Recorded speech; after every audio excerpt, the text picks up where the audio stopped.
ಈಗ ಆನೇಕಲ್ ಭಾಗ ಮತ್ತು ಬೆಂಗಳೂರು ಭಾಗದಲ್ಲಿ ನಾನು ವಕೀಲನಾಗಿ ನನ್ನ ವೃತ್ತಿಯನ್ನು ಸೇವೆಯನ್ನು ಸಲ್ಲಿಸ್ತಾ ಇರ್ತೀನಿ.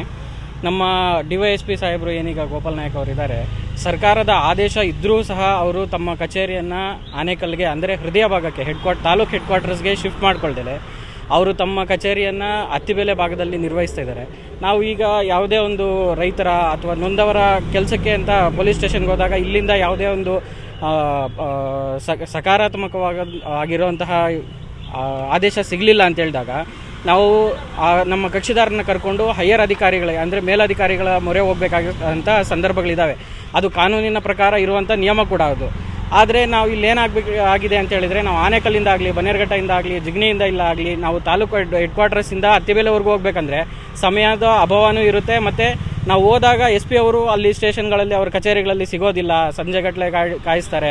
ರೈತರು, ನೊಂದವರು, ಕಾರ್ಮಿಕರು ಬಂದಿರ್ತಾರೆ, ದಿನಗೂಲಿ ಕಾರ್ಮಿಕರು ಬಂದಿರ್ತಾರೆ. ಅವರು ದಿನಗಟ್ಟಲೆ ಅಲ್ಲಿ ಅವ್ರ ಕಚೇರಿಯಲ್ಲಿ ನಿಂತು ಕಾದು ಅಲ್ಲಿ ಕೂರೋದಕ್ಕೂ ಸಹ ಸ್ಥಳಾವಕಾಶ ಇಲ್ಲದೆ ಇರುವಂಥ ಒಂದು ಕಚೇರಿಯಲ್ಲಿ ಅವರು ಕಚೇರಿಯನ್ನು ನಡೆಸ್ತಿದ್ದಾರೆ. ಅಂಥ ಒಂದು ಜಾಗದಲ್ಲಿ ಕಚೇರಿಯನ್ನು DYSP ಕಚೇರಿಯನ್ನು ಅವರು ನಡೆಸ್ಕೊಳ್ತಿದ್ದಾರೆ. ಅದರಿಂದ ತುಂಬ ನೊಂದವರಿಗೆ ಮತ್ತು ಕಾನೂನಿನಲ್ಲಿ ಪರಿಹಾರ ಪಡ್ಕೊಳ್ಬೇಕು ಅಂತ ಬಂದಿರೋಂಥ ಜನಕ್ಕೆ ತುಂಬಾ ತೊಂದರೆ ಆಗ್ತಿದೆ. ಆದ್ದರಿಂದ ನಾವು ಸುಮಾರು ಸತಿ ಈಗ 13ನೇ ತಾರೀಕು ಮಾನ್ಯ ಗೃಹ ಸಚಿವರಾದಂಥ ಪ್ರಿಯಾಂಕ್ ಖರ್ಗೆ ಅವರಿಗೆ ಮತ್ತು SP ಅವರಿಗೆ, ಬೆಂಗಳೂರಲ್ಲಿ SP ಅವರಿಗೆ ಕೂಡ ನಾವು ನಮ್ಮ ಅಹವಾಲನ್ನು ಕೊಟ್ಟಿರ್ತೀವಿ. ಆದರೂ ಸಹ ಈಗಾಗಲೇ 10 ದಿನ ಆಗ್ತಾ ಬಂದಿದೆ, ಆದ್ರೂ ಯಾವುದೇ ಒಂದು ಸಕಾರಾತ್ಮಕ ಪ್ರತಿಕ್ರಿಯೆ ಸಿಕ್ಕಿಲ್ಲ. ನಾವು ಇದೇ ರೀತಿ ಇವರ ಪ್ರತಿಕ್ರಿಯೆ ಮುಂದುವರಿತು ಅಂತ ಹೇಳಿದರೆ ನಾವು ನ್ಯಾಯಾಲಯದ ಮೊರೆ ಹೋಗಿ ಬೇಕಾದ ಸರಿಯಾದಂತಹ ಆದೇಶವನ್ನು ಕಾನೂನು ಪ್ರಕಾರವಾಗಿ ಪಡ್ಕೊಳ್ಬೇಕಾಗುತ್ತೆ ಸರ್. ಜನಕ್ಕೆ ಒಳ್ಳೇದಾಗಬೇಕು.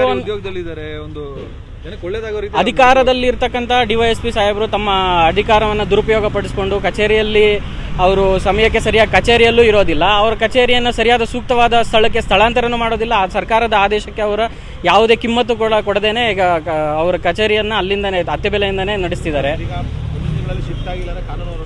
ಕಾನೂನು ಹೋರಾಟ ಮಾಡೋಕ್ಕೆ ನಾವು ಡೇ ಒನ್ನಿಂದನೂ ರೆಡಿ ಇದ್ದೀವಿ ಸರ್. ನಾವು ಆಲ್ರೆಡಿ ಅಪ್ಲಿಕೇಶನ್ಗಳನ್ನು ಕೊಟ್ಟಿದ್ದೀವಿ, ಅರ್ಜಿಗಳನ್ನು ಕೊಟ್ಟಿದ್ದೀವಿ. ಅದಕ್ಕೆ ಸರಿಯಾದಂತಹ ಪ್ರತಿಕ್ರಿಯೆಗಳು ಯಾವುವು ಬಂದಿಲ್ಲ. ಅದನ್ನು ಮತ್ತೆ ನಾವು ಇದೇ ರೀತಿಯಾದ ಏನಾದರೂ ಅವರ ಕಾರ್ಯವೈಖರಿ ಮುಂದುವರಿತು ಅಂತ ಹೇಳಿದರೆ ನಾವು ನ್ಯಾಯಾಲಯದ ಮೊರೆ ಖಂಡಿತವಾಗ್ಲೂ ನ್ಯಾಯಾಲಯಕ್ಕೆ ಮೊರೆ ಹೋಗ್ತೀವಿ ಸರ್.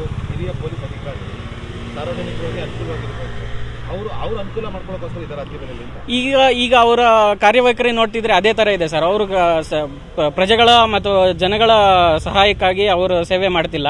ಅವರ ಅನುಕೂಲಕ್ಕೋಸ್ಕರ ಅವರು ಓಡಾಡಲಿಕ್ಕೆ ಅನುಕೂಲವಾಗಿ NH ಹತ್ರದಲ್ಲಿದೆ ಅಂತೇಳಿ ಅವರ ಕಾರ್ಯಾಲಯನ ಮಾಡ್ಕೊಂಡಿದ್ದಾರೆ. ಹೆಡ್ ಕ್ವಾರ್ಟರ್ಸ್ಗೆ ಬನ್ನಿ ಅಂತೇಳಿ ಎಷ್ಟೇ ರಿಕ್ವೆಸ್ಟ್ ಮಾಡಿದ್ರು ಅವ್ರು ಬರೋದಿಲ್ಲ. ಸರ್ಕಾರದ ಆದೇಶ ಇದ್ರೂ ಅವ್ರು ಯಾವುದೇ ಕಿಮ್ಮತ್ತನ್ನು ಕೊಡ್ತಾ ಇಲ್ಲ ಸರ್.